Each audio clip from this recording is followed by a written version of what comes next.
сум во Охрид, вајда ќе останам да живеам овде. Овде го завршив моето образование, основно, средно, факултет. По струка сум дипломиран детектив. Купаничарството како занает од секој пат сум сакал да го изучувам, но за жал немаше кај да почнам. За, ето да не речам, моја среќа, низ еден така многу обичен муавет, еден мој добар пријател ми кажа дека неговиот дедо и неговиот татко всушност се занимаваат со тој занает и во мојата глас и реков тоа е тоа. Тука е мојата шанса да почнам и јас да го изучувам купаничарството како занает. Од секој пат сум сакал да створувам нешто со раце, нешто што ќе ми исполни, со што ќе сум задоволен и самиот, но на што ќе се посхитват, да не речам, и другите.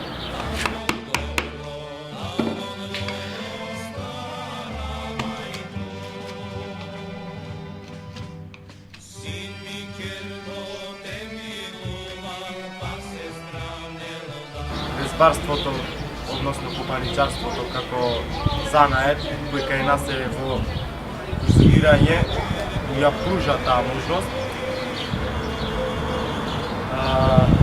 И тето се погоди за моја среќа да учам од еден од најдобрите мајстори во Охрид, а слободно можам да речам во Македонија, а и пошироко.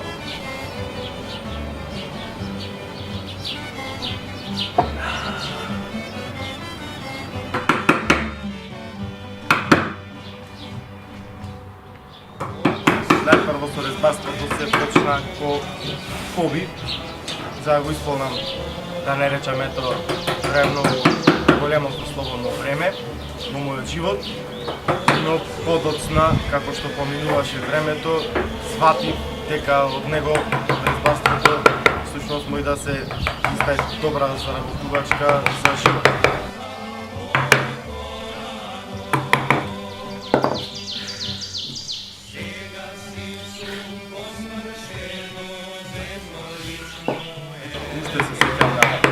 Прва резба што изработив и дека конечно почнав да создавам нешто. И мојот мајстор, Љубен Џамбас, еден од, да не речам, постарата, односно најстарата генерација на купаничарски мајстори во Охрид, се согласи да продолжам своето, да не речам, образование во купаничарството под негова закрила.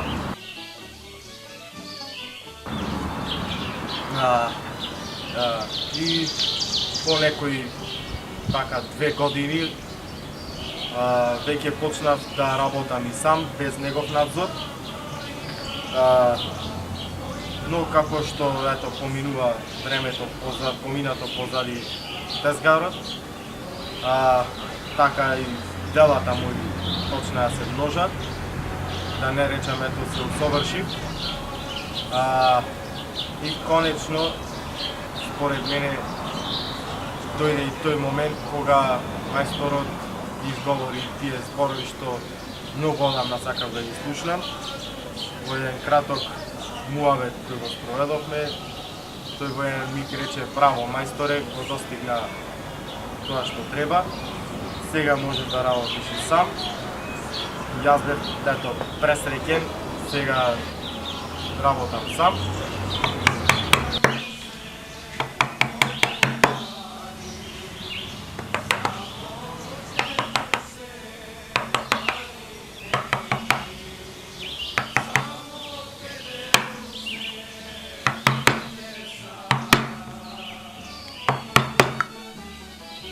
Во блиски дни се надевам дека све ќе би најдобро, занаетот ќе се течи како што се течи. Моите малце на подобро, од подобро никој пат не е на одмет. Се надевам дека за брзо време ќе го отворам и мојот дуќан во старата Охридска чаршија.